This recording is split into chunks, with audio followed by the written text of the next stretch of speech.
दोस्तों, आज हम बात करने जा रहे हैं एक ऐसे इंसान की जिसने अकेले समंदर के बीचों बीच 438 दिन जिंदा रहकर इतिहास रच दिया। जी हाँ दोस्तों, 1 साल से भी ज्यादा। ऊपर खुला आसमान और चारों तरफ खामोश खौफनाक समंदर।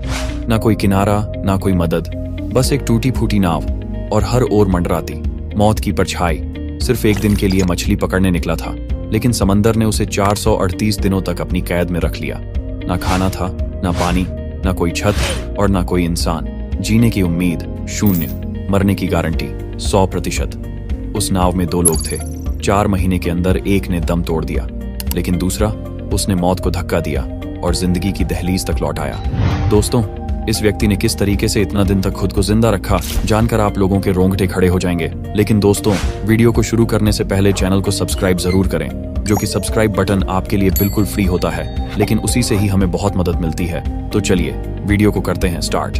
साल था 2012, तारीख थी 18 नवंबर। मैक्सिको के दक्षिणी तट पर बसे एक छोटे से कस्बे पिजिजापान की सुबह शांत और सामान्य थी। सूरज धीरे धीरे समुद्र की सतह से ऊपर उठ रहा था और समंदर शांत दिखाई दे रहा था।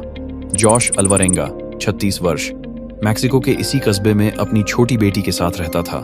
वह और उसका साथी एजिकियल कोर्दोबा 22 वर्ष, ये दोनों पेशेवर मछुआरे थे। जॉश को मछली पकड़ने में सालों का अनुभव था, लेकिन एजिकियल उतना माहिर नहीं था। वो हाल ही में इस काम में जॉश के साथ जुड़ा था। इनका काम मछली पकड़ना और उन्हें बाजार में बेचकर मुनाफा कमाना था। पिछले कुछ दिनों से उन्हें मछलियों की अच्छी कीमत मिल रही थी, लेकिन ज्यादा पकड़ नहीं पा रहे थे। इसलिए इस बार उन्होंने तय किया कि वे थोड़ी दूर समुद्र के अंदर तक जाएंगे, जहां बड़े आकार की मछलियां मिलती थीं, जिन्हें अच्छे दामों में बेचा जा सकता था। उनका इरादा सिर्फ एक दिन के लिए जाने का था, लेकिन जैसे ही जॉश यात्रा के लिए तैयार हुआ, एक अनुभवी मछुआरे ने उसे टोका, आज मत जा, समुद्र का मिजाज सही नहीं लग रहा। लेकिन जॉश ने उसकी बात को हल्के में लिया। हम बस कुछ घंटों में लौट आएंगे, जल्दी पकड़ेंगे, जल्दी बेचेंगे, जल्दी कमाएंगे। फिर जॉश और एजिकियल निकल पड़े अपनी छोटी सी 7 मीटर लंबी नाव में, जिसमें एक सिंगल इंजन था, एक छोटा रेडियो, कुछ बर्फ, मछलियां रखने के लिए बॉक्स और थोड़ा बहुत खाना। उनका लक्ष्य था समुद्र के भीतर लगभग 120 किलोमीटर की दूरी तक जाना। दोनों को अंदाजा नहीं था कि ये दूरी उन्हें 438 दिनों तक मौत और जिंदगी के बीच झूलने को मजबूर कर देगी। शुरुआत में सब ठीक था, मछलियां मिल भी रही थीं। कुछ ही घंटों में उन्होंने काफी मछलियां पकड़ लीं। लेकिन दूसरे दिन दोपहर होते होते समुद्र का रंग बदलने लगा। आसमान काला पड़ गया, लहरें ऊंची होने लगीं, हवाएं तेज चलने लगीं। फिर शुरू हुआ एक भयंकर तूफान, ऐसा तूफान जो लगातार 2 दिन तक चला और उनकी किस्मत बदल कर रख दी। नाव लहरों के थपेड़ों से उछलने लगी, इंजन बंद हो गया और रेडियो भी खराब हो गया। अब उनके पास कोई संपर्क का साधन नहीं था, न किनारे से, न किसी जहाज से। तूफान इतना खतरनाक था कि लहरें उनकी नाव के ऊपर से गुजरने लगीं। जान बचाने के लिए उन्होंने नाव में रखी सारी मछलियां समुद्र में फेंक दी, ताकि नाव हल्की हो जाए और डूबने से बच सके। उनका इरादा था तूफान के रुकते ही वापस लौट जाना, लेकिन कुदरत के सामने इंसान कितना भी चालाक क्यों न हो, बेबस ही होता है। इस तूफान के महज 2 दिनों में उनकी नाव लगभग 400 किलोमीटर बह चुकी थी, खुले महासागर की ओर, जहां चारों ओर सिर्फ पानी था और कोई मदद नहीं। तूफान के बाद समुद्र तो शांत हुआ, लेकिन उनके लिए असली लड़ाई अब शुरू हुई। खाना खत्म हो गया था, पीने का पानी भी। अब उन्हें जिंदा रहने के लिए बारिश का पानी जमा करना पड़ रहा था, कभी हाथों से, कभी नाव के किसी कोने में। भूख मिटाने के लिए उन्हें समंदर में तैरते पक्षियों को पकड़ना पड़ा, कछुओं को, और कभी कभी मछलियां भी, जिन्हें वो कच्चा खाते थे। जॉश के पास अनुभव था, लेकिन एजिकियल का शरीर धीरे धीरे थकने लगा था। वो बहुत जवान था, लेकिन मानसिक और शारीरिक रूप से इतनी बड़ी लड़ाई के लिए तैयार नहीं था। फिर भी 4 महीनों तक वो जॉश के साथ हर रोज जूझता रहा, भूखा रहा, धूप में जला, तूफानों से लड़ा, उम्मीद में जिंदा रहा। लेकिन 4थे महीने के बाद उसका शरीर हार मान गया। उसे बार बार बीमारियां घेरने लगीं और धीरे धीरे वो बोलना भी बंद करने लगा। जॉश ने हर कोशिश की कि उसका साथी जिंदा रहे, लेकिन इस समुद्र में कोई डॉक्टर नहीं था, कोई दवा नहीं थी और कोई राह भी नहीं। फिर एक दिन एजिकियल हमेशा के लिए शांत हो गया। जॉश को खुद ही उसका शरीर समंदर को सौंपना पड़ा। उसका साथी, जो 4 महीने तक उसके साथ था, अब नहीं रहा। अब जॉश पूरी तरह अकेला रह गया था। जॉश नहीं जानता था कि उसके सामने अब और 9 महीने बाकी हैं, जहां न कोई किनारा होगा, न कोई रास्ता, न कोई आवाज, सिर्फ एक नाव, लहरें, धूप और उसकी जिंदा रहने की जिद। जॉश अब बिल्कुल अकेला था, एक ऐसी नाव में फंसा हुआ जो न तो किनारे जानती थी न ही दिशा, और उसके चारों तरफ फैला हुआ था मौत से भी ज्यादा खामोश नीला अथाह समंदर।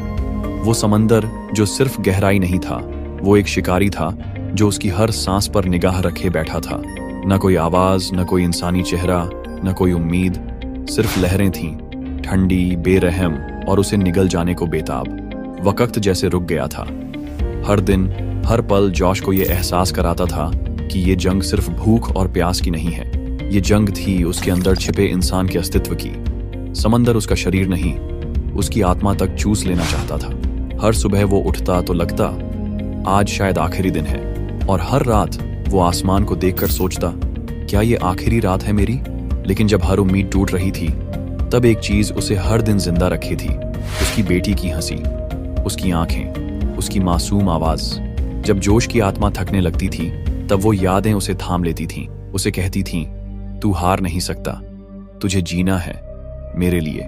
दिन की आग जैसी धूप में उसका बदन जलता था, और रात की हड्डियां जमा देने वाली हवा में उसकी रगें जमने लगती थीं। खाने के नाम पर कुछ नहीं, पीने के लिए सिर्फ बदबूदार पानी, और साथ में एक खामोशी जो पागल कर देने वाली थी। जॉश कभी कभी खुद से बातें करता, खुद को जवाब देता, क्योंकि अब वो भूलने लगा था कि असली आवाज कैसी होती है। 6 महीने बीत चुके थे, और फिर एक दिन दोपहर की तपती धूप में जब जॉश की आंखें सूरज की चमक में जल रही थीं, तब उसे दूर क्षितिज पर एक विशालकाय जहाज दिखाई दिया। उसका दिल धड़कने लगा, जैसे उसमें फिर से जान आ गई हो। उसने अपने कपड़े हवा में लहराए, नाव को हिलाया, चीखा, चिल्लाया, जैसे पूरा समंदर उसकी आवाज से गूंजने लगा हो। लेकिन हकीकत उतनी ही बेरहम थी जितना ये समंदर। जहाज ने उसे देखा तक नहीं। उसकी छोटी सी नाव उस नीले सागर के महासंग्राम में एक धब्बे से ज्यादा कुछ नहीं थी। कुछ ही मिनटों में वो जहाज ओझल हो गया, और साथ ही ओझल हो गई जॉश की वो आखिरी उम्मीद। जॉश अब एक टूटा हुआ इंसान था, ऐसा इंसान जो सवाल करता था क्या मैं अब कभी किसी को देख पाऊंगा। वो आसमान की ओर देखता, पर वहां सिर्फ खामोशी थी, सिर्फ लहरों की बेरहम हंसी और एक अकेली रूह की सिसकियां। 11 महीने बीत चुके थे। अब उसकी नाव लगभग 8000 किलोमीटर दूर अज्ञात महासागर में भटक रही थी। वो समंदर जिसे दुनिया के नक्शों में कोई नाम नहीं मिला, और जॉश जिसका अब चेहरा पहचानने लायक भी नहीं रहा। उसकी आंखें धंस गई थीं, गाल सूख गए थे, होंठ फटे हुए थे, और त्वचा ऐसी जैसे आग में तपी हो। लेकिन जॉश अब इंसान नहीं था, वो अब एक आदत बन गया था, जिंदा रहने की आदत। और फिर आया वो दिन, 30 जनवरी 2014। वो दिन जब किस्मत ने दरवाजा नहीं, एक दरार दी, लेकिन जॉश ने उसी दरार में से जिंदगी खोज निकाली। पानी में कुछ अजीब तैरता नजर आया, सूखे नारियल, और जॉश ने एक झटके में समझ लिया जमीन पास है। उसके जिस्म में जहां जान बाकी नहीं थी, वहां एक तूफान उठा। उसने नाव को पूरी ताकत से मोड़ा और दूर देखा। वहां एक टापू था, एक धरती का टुकड़ा जिसे देखने के लिए उसकी आंखें तरस गई थीं। कुछ ही समय में वो मार्शल आइलैंड्स के पास पहुंच गया। जो नाव कल तक मौत का पिंजरा थी, आज वही उसे जिंदगी की गोद में ले जा रही थी। जॉश ने आखिरी बार समंदर को देखा और फिर खुद को पानी में फेंका, हर लहर को चीरता हुआ, कांपता, टूटता, घिसटता हुआ। जब उसके पैर जमीन से टकराए, वो गिर पड़ा, नंगे पैर, सूखी आंखों से, कांपते हुए, जैसे वो अपने ही पुनर्जन्म का गवाह बन गया हो। स्थानीय लोग दौड़े और उनकी आंखों में डर था और सवाल, ये कौन है, कहां से आया है। जॉश को अस्पताल ले जाया गया। उसका वजन 60 किलो से घटकर सिर्फ 38 किलो रह गया था। पूरे शरीर की मांसपेशियां गल चुकी थीं और त्वचा के नीचे सिर्फ हड्डियां बची थीं। लेकिन ये सिर्फ उसका इलाज नहीं था, ये गवाही थी उस इंसान की जिसने 438 दिन समंदर की आग और आंसुओं में तैरकर एक ही बात साबित की, जब इंसान जीने की ठान ले तो समंदर भी उसके आगे घुटने टेक देता है। अगर आप होते जॉश की जगह, तो क्या आप भी 438 दिन तक उस नरक से लड़ पाते? क्या आप भी जिंदा लौटने की हिम्मत जुटा पाते? जो भी हो, इतना तय है, जब इंसान टूटने के बाद भी बिखरना नहीं चुनता, तो मौत भी रास्ता बदल लेती है। धन्यवाद दोस्तों, आपने इस वीडियो को अंत तक देखा, इसके लिए दिल से शुक्रिया। अगर आपको ये कहानी कुछ महसूस करवा गई हो, तो इस वीडियो को अपने दोस्तों के साथ जरूर शेयर कीजिए और चैनल को सब्सक्राइब करना मत भूलिए, क्योंकि हम फिर मिलेंगे ऐसी ही एक सच्ची, सनसनीखेज और रूह तक हिला देने वाली कहानी में। तब तक के लिए अलविदा और दिल से